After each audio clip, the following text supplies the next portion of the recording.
খবৰ এবাৰ মোবাইলৰ বাবে এখন পৰিয়ালত অশান্তিৰ সৃষ্টি হৈছে এটা পৰিয়াল সম্পূৰ্ণৰূপে ভাগি যোৱা পৰিলক্ষিত হৈছে কিয়নো মোবাইলত পত্নী আসলে পৰপুৰুষৰ সৈতে কথা পাতিছিল আৰু পৰপুৰুষৰ সৈতে কথা পাতি নাপাতিবলৈ বাৰে বাৰে আসলে স্বামীয়ে বাধা প্ৰদান কৰিছিল কিন্তু স্বামীৰ বাধাক আওকাণ কৰি এবাৰ পলাই গৈছে নাজমা বেগম আৰু লগতে মহিলাৰ আসলে গোটৰ ঋণ পৰিশোধ নকৰাকৈ নাজমা বেগম পলাই যোৱাৰ এতিয়া অভিযোগ উত্থাপন হৈছে আৰু এই ঘটনা সংঘটিত হৈছে নলবাৰীত আমি সবিস্তাৰে এই খবৰ লৈ আহিছোঁ আৰু এবাৰ দেখিবলৈ পোৱা গৈছে নাজমা বেগম নামৰ এগৰাকী মহিলাৰ ওপৰত এই অভিযোগ উত্থাপন হৈছে মহিলাগৰাকী আসলে দীৰ্ঘদিন ধৰি অন্য পৰপুৰুষৰ সৈতে মোবাইলত কথা পাতি আছিল আৰু সেয়া আসলে বাৰে বাৰে স্বামী বাধা প্ৰদান কৰিছিল এই কাৰ্যত বাৰে বাৰে স্বামী বাধা প্ৰদান কৰিছিল কিন্তু অৱশেষত স্বামীৰ বাধাক আওকাণ কৰি স্বামীৰ বাধাত আচলতে স্বামীৰ বাধা সহ্য কৰিব নোৱাৰি এবাৰ পলাই গৈছে নাজমা বেগম আৰু লগতে মহিলা গোটৰ ঋণ পৰিশোধ নকৰাকৈ স্বামীক এইদৰে এটি পুত্ৰ সন্তানৰ মাতৃ নাজমা বেগম পলাই যোৱা এতিয়া অভিযোগ উত্থাপন হৈছে আৰু লগতে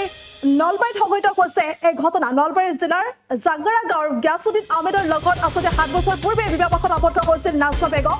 আৰু আজিৰ পৰা প্ৰায় 2 মাহ পূৰ্বে আসলে নাজমা বেগমৰ বাইদেউ আসলে ৰঞ্জুৱা বেগম অৰ্থাৎ নাজমা বেগমক স্বামীৰ গৃহৰ পৰা লৈ যোৱা বুলি জনাইছিল আৰু স্বামী গিয়াছুদ্দিন আহমেদে আৰু সেই দিন ধৰি আসলে নাজমা বেগম পৰিয়ালৰ লোকে আসলে নাজমা বেগমক আসলে লুকাই থোৱাৰ অভিযোগ উত্থাপন কৰিছে এতিয়া স্বামী গিয়াছুদ্দিন আহমেদে সেই অভিযোগ উত্থাপন কৰিছে আৰু লগতে গিয়াছুদ্দিন আহমেদ আৰু নাজমা বেগমৰ একমাত্ৰ পুত্ৰ সন্তানকো আসলে মাতৃৰ সৈতে ফোন যোগে কথা পতাৰ পৰা বিৰত ৰাখিছে আৰু লগতে সুবিধা দিয়া নাই বুলি সেই অভিযোগ এতিয়া উত্থাপন কৰিছে স্বামী গিয়াছুদ্দিন আহমেদে সেই অভিযোগ উত্থাপন কৰা দেখিবলৈ পোৱা গৈছে আৰু লগতে নাজমা বেগমৰ পৰিয়ালে 5 বছৰীয়া পুত্ৰক নাজমা বেগমৰ মৃত্যু হোৱা বুলি ইতিমধ্যে জনাইছে আৰু গিয়াছুদ্দিন আহমেদেও সেই অভিযোগ উত্থাপন কৰিছে নাজমা বেগমৰ পৰিয়ালৰ বিৰুদ্ধে কিন্তু গিয়াছুদ্দিন আহমেদে নাজমা বেগমৰ মৃত্যু হোৱা কথাটো এই পৰ্যন্ত মানি ল'ব পৰা নাই কিয়নো এইবোৰ কৈ আসলে নাজমা বেগমৰ পৰিয়ালে এক মানসিক অত্যাচাৰ কৰি থকা বুলিহে এতিয়া অভিযোগ উত্থাপন হৈছে আৰু উপায়ন্তৰ হৈ পৰিছে স্বামী এতিয়া উপায়ন্তৰ হৈ পৰিছে স্বামী উপায়ন্তৰ হৈ পৰি এতিয়া আৰক্ষীৰ কাষ চাপিছে বুলি জানিব পৰা গৈছে আৰু লগতে উল্লেখ কৰিব লাগিব যে নাজমা বেগমে আসলে অন্য পৰপুৰুষৰ সৈতে মোবাইলত কথা পাতি থাকে আৰু সেই কাৰ্যত বাৰে বাৰে আসলে স্বামী গিয়াছুদ্দিন আহমেদে বাধা প্ৰদান কৰিছিল কিন্তু স্বামীৰ বাধা আসলে অমান্য কৰিছিল আৰু স্বামীৰ বাধা অমান্য কৰি এই সম্পত্তি স্বামীক এৰি পুত্ৰক এৰি পলায়ন কৰিছে নাজমা বেগম নামৰ সেইগৰাকী মহিলাই আৰু লগতে এতিয়া সকলোৱে অভিযোগ উত্থাপন কৰিছে যে মহিলা গোটৰ কিস্তি আসলে পৰিশোধ নকৰাকৈ অৰ্থাৎ 1,20,000 টকা তেওঁ ঋণ লৈছিল আৰু সেই ঋণ পৰিশোধ নকৰাকৈ এতিয়া পলায়ন কৰিছে বুলি এতিয়া অভিযোগ উত্থাপন হৈছে নাজমা বেগমৰ বিৰুদ্ধে কিন্তু সম্প্ৰতি আৰক্ষীয়ে কাষ চাপিছে গিয়াছুদ্দিন আহমেদ নাজমা বেগমৰ স্বামী গিয়াছুদ্দিন আহমেদ সম্প্ৰতি আৰক্ষীৰ কাষ চাপিছে আৰু পৰৱৰ্তী সময়ত আসলে এই ঘটনাই কেনেধৰণৰ ৰূপ ধাৰণ কৰে সেয়া পৰৱৰ্তী সময়ত লক্ষণীয় হ'ব আৰু নলবাৰীত এই ঘটনা সংঘটিত হৈছে আৰু এইদৰে মোবাইলৰ বাবে এটা পৰিয়ালত অশান্তিৰ সৃষ্টি হৈছে এখন পৰিয়াল থান-বান হৈ যোৱাৰ উপক্ৰম হৈছে এই মুহূৰ্তত ভাষ্য আহি পৰিছে আমি দৰ্শকলৈ আগবঢ়াইছোঁ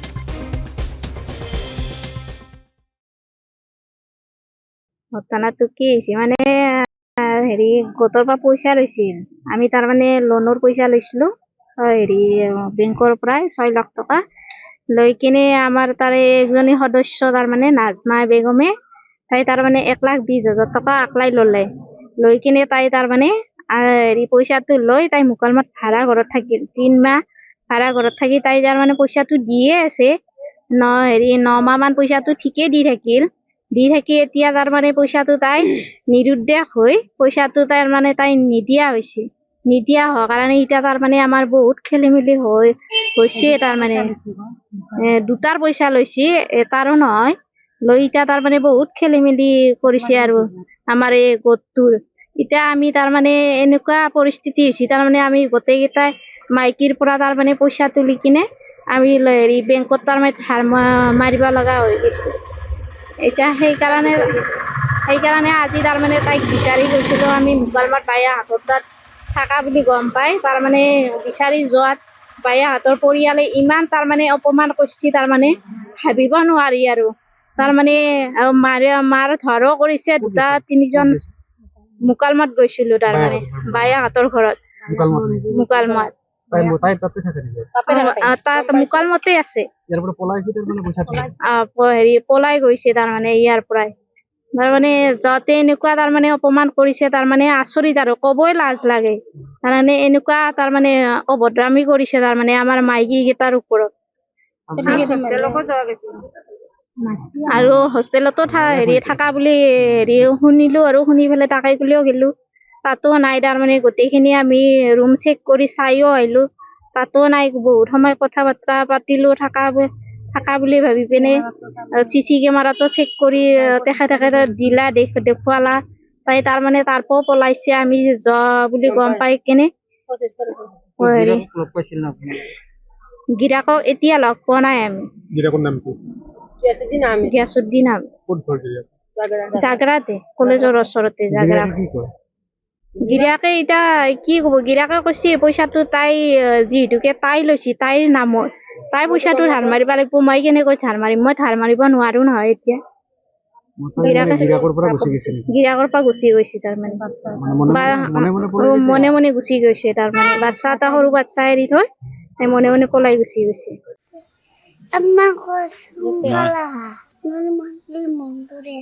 তুমি আমাক ফোন কৰিছিলা নে ফোন কৰি কি কৈছে মৰা বুলি কৈছে কোনে কৈছে মৰা বুলি আপ্তা আৰু জেঠি কোনদিনা কৈছে তোমাক নিৰিয়ল কি বুলি কৈছে তোমাক মৰা বুলি কৈছে কোনে আম্মা মুচি মোৰ আজি 2 মাহমান হ'ল